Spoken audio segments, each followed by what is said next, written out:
പറയുന്നത് എം.ഒ. ദേവസിയുടെ കഥയാണ്. എം.ഒ. ദേവസിയുടെ കഥ പറയുമ്പോൾ എം.ഒ. ദേവസ്യ എന്ന വ്യക്തി ആരാണെന്ന് കൂടി നമ്മൾ മനസ്സിലാക്കണം.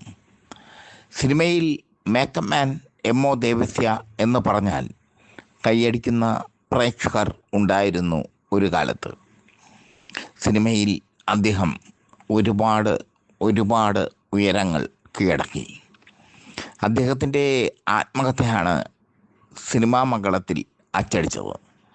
സിനിമാ മംഗളത്തിൽ അച്ചടിച്ച അദ്ദേഹത്തിൻ്റെ ആത്മകഥ വലിയ വിവാദമായി മാറി. വലിയ വിവാദമായി മാറി.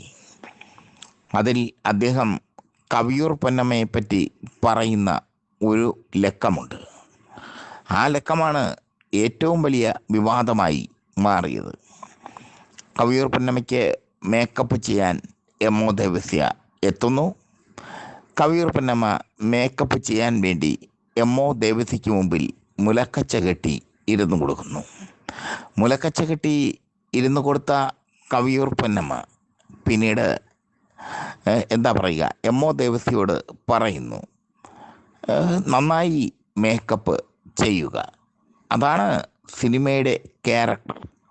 സിനിമയുടെ ക്യാരക്ടർ അനുസരിച്ച് എന്നെ മേക്കപ്പ് ചെയ്യുക.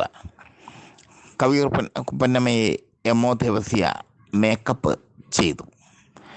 അപ്പോൾ മുലക്കച്ച കെട്ടിയാണ് കവിയൂർ പൊന്നമ്മ ഇരുന്നത്.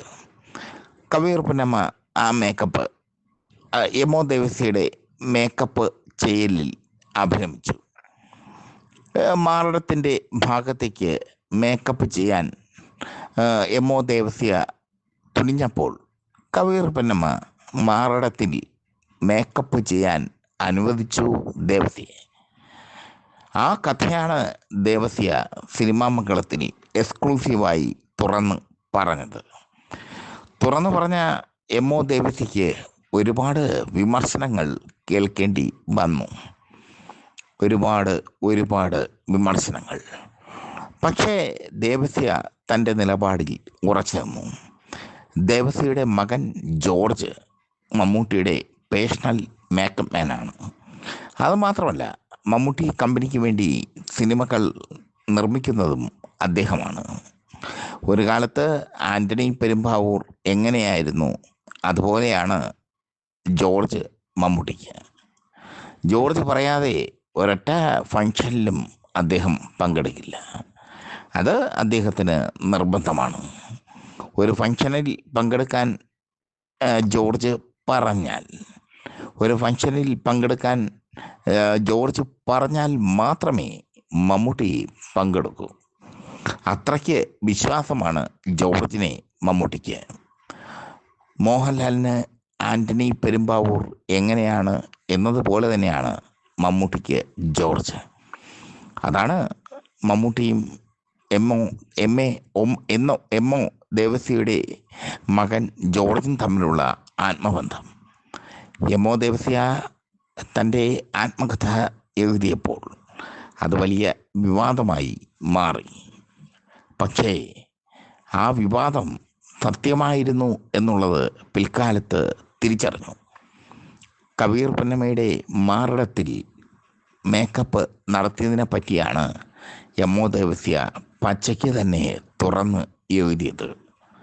അദ്ദേഹത്തിൻ്റെ തുറന്നു പറച്ചിൽ വലിയ വിവാദമായി മാറി. വലിയൊരു വിവാദമായി തന്നെ അത് അവശേഷിക്കുന്നു. എം.ഒ. ദേവസ്യ പല നടിമാരുടെയും രഹസ്യങ്ങൾ പുറത്തുവിട്ടിട്ടുണ്ട്. അന്തരിച്ച പ്രശസ്ത നടി റാണി ചന്ദ്ര വൈബ്രേറ്റർ ഉപയോഗിച്ച് സ്വയംഭോഗം നടത്തിയിരുന്നുവെന്ന് അദ്ദേഹം സിനിമാ മംഗളത്തിലെ ഒരു ലക്കത്തിൽ എഴുതി. അത് വലിയ വിവാദമായി മാറി. എം.ഒ. ദേവസ്യയുടെ ആത്മകഥ പുനർപ്രസിദ്ധീകരിക്കേണ്ട ഒരു ചുമതലയും സിനിമാ മംഗളത്തിൽ വന്നു. മധു വൈപ്പന എഡിറ്ററായിരിക്കുമ്പോഴാണ് എം.ഒ. ദേവസ്യ തൻ്റെ ആത്മകഥ എഴുതിയത്. മധു വൈപ്പനയ്ക്ക് ശേഷം അദ്ദേഹത്തിൻ്റെ ശിഷ്യൻ പല്ലിശ്ശേരി എഡിറ്ററായിരിക്കുമ്പോൾ ആ ആത്മകഥ പുനഃപ്രസിദ്ധീകരിച്ചു. ഒരാത്മകഥ പുനഃപ്രസിദ്ധീകരിക്കുക എന്ന ചരിത്രവും സിനിമാ മംഗളത്തിന് ഉണ്ടായി. അതായിരുന്നു സിനിമാ മംഗളത്തിൻ്റെ ഒരു പ്രത്യേകത.